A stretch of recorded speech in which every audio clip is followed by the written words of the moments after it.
Every time you log in, share documents, or apply for a job, you're trading pieces of your identity for access. In this course, we'll look at how self-sovereign identity, zero-knowledge proofs, and digital credentials can flip that power balance, so you stay in control of your data while institutions still get the trustworthy verification they need. Digital identity today is caught between transparency and privacy. Regulators, banks, and platforms want full visibility into who you are and what you're doing to enforce KYC and AML rules, reduce fraud, and build trust. At the same time, users, companies, and governments are increasingly worried about surveillance, breaches, and profiling. Full transparency creates permanent data trails. Full privacy can undermine accountability and compliance. Self-sovereign identity aims to resolve this tension, proving just enough to the right party at the right time, while revealing as little as possible. To understand digital trust in SSI, keep 3 building blocks in mind. First, self-sovereign identity is the philosophy. People, not platforms, control their identity data and decide what to share. Second, decentralized identifiers are ID numbers that no single government or company owns. They live on decentralized infrastructure and can be independently verified. Third, verifiable credentials are the tamper-evident papers attached to those identifiers, such as diplomas, licenses, or KYC checks. Together, they let an issuer attest something about you, let you hold it securely, and let any verifier check authenticity without going back to the issuer every time. Zero-knowledge proofs let you prove something is true without exposing the underlying data. In an SSI context, that means you can show you're over 18, have a valid license, or hold a degree without sharing your full birth date or the document itself. 2 main families are used today. zk-SNARKs are compact and fast, but they rely on a one-time trusted setup, which can be a security weak point. zk-SNARKs remove that setup, are designed to resist future quantum attacks, and scale to very complex checks, making them attractive for large, high-speed verification systems.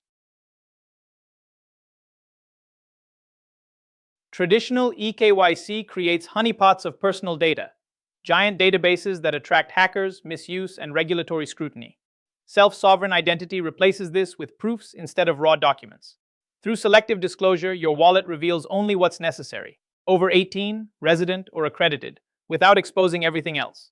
Unlinkability ensures each verification uses fresh cryptographic material, so different services can't quietly stitch your activities together. And revocation lets credentials be cancelled or updated using cryptographic accumulators, without publishing traceable blacklists. Combined, these properties enable compliant eKYC that dramatically reduces central data risk while preserving privacy and user control.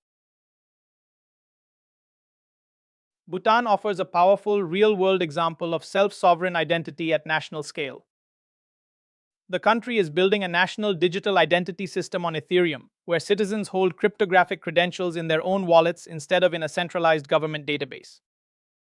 Services can verify that a credential is valid, but they don't see the underlying raw data unless the citizen chooses to share it. This delivers strong compliance and security while preserving privacy and user control.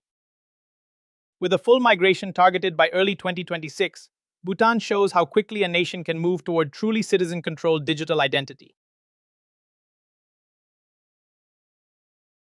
Europe is emerging as the most ambitious testbed for large-scale digital identity. Under the updated eIDAS 2.0 regulation, every EU member state must offer citizens a government-approved digital wallet by December 2026. These wallets are designed to store and present verifiable credentials using the W3C data model so they can plug into the wider SSI ecosystem. A central goal is mutual recognition. A credential issued in one country should be trusted across all others. The framework also supports highly trusted electronic attestations of attributes, enabling regulated services like banking, healthcare, and telecom onboarding to go fully digital. China's RealDID project shows another way SSI principles can operate at national scale. Every citizen can receive a decentralized identifier, or DID, running on the country's blockchain-based service network. On the front end, users interact with services using pseudonymous addresses and cryptographic keys, protecting everyday privacy.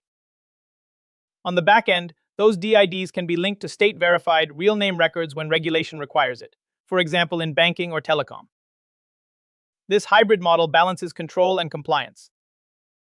Individuals gain portable digital credentials, while the state retains the ability to enforce laws and manage risk across more than 1 billion identities.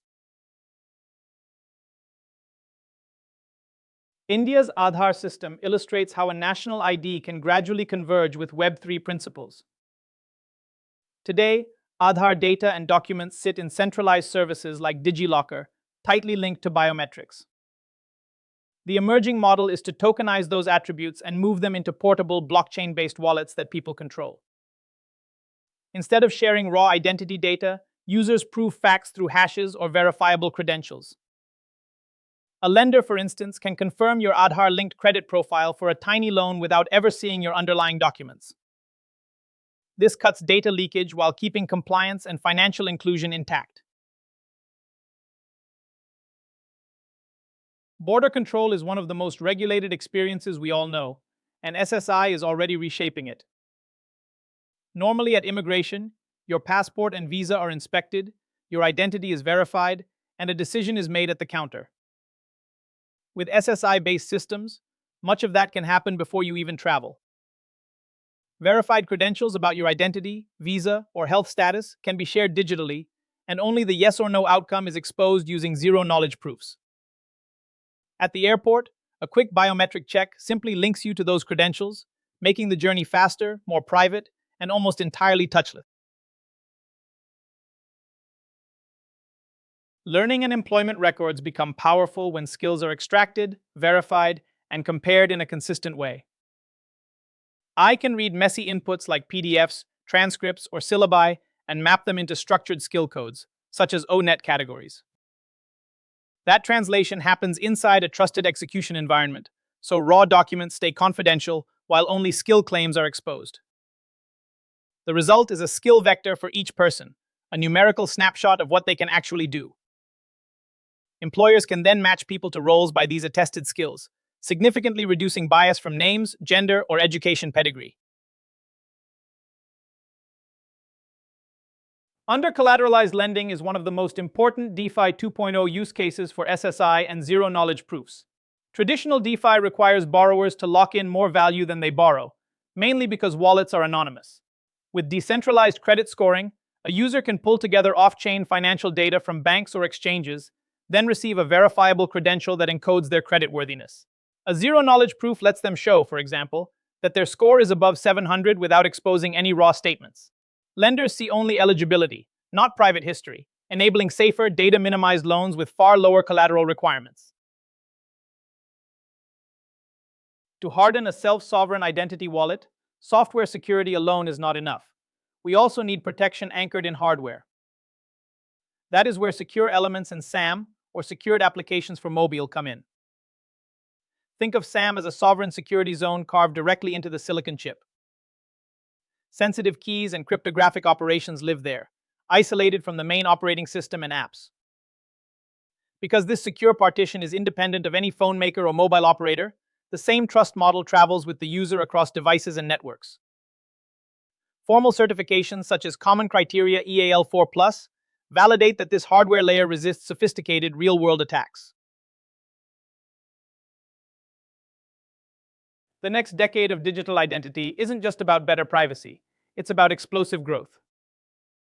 Analysts project the self-sovereign identity market to expand from only a few $billion mid-decade to well over $300 billion by 2034, implying compound growth above 60% a year. That kind of curve usually signals a platform shift, not a niche trend. Three forces drive this inflection: scalable Layer 2 infrastructure that makes SSI cheap and fast, AI that can interpret credentials and automate trust decisions, and tokenization of real-world assets, where verifiable identity becomes mandatory. You've now seen how SSI, zero-knowledge proofs, secure hardware, and AI combine to form a powerful new trust layer for digital identity. From here, the hardest problems are less about raw technology and more about thoughtful architecture and governance.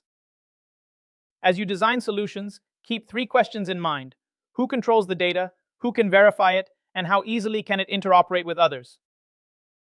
If those answers align with privacy, minimal disclosure, and open standards, you're on the right track.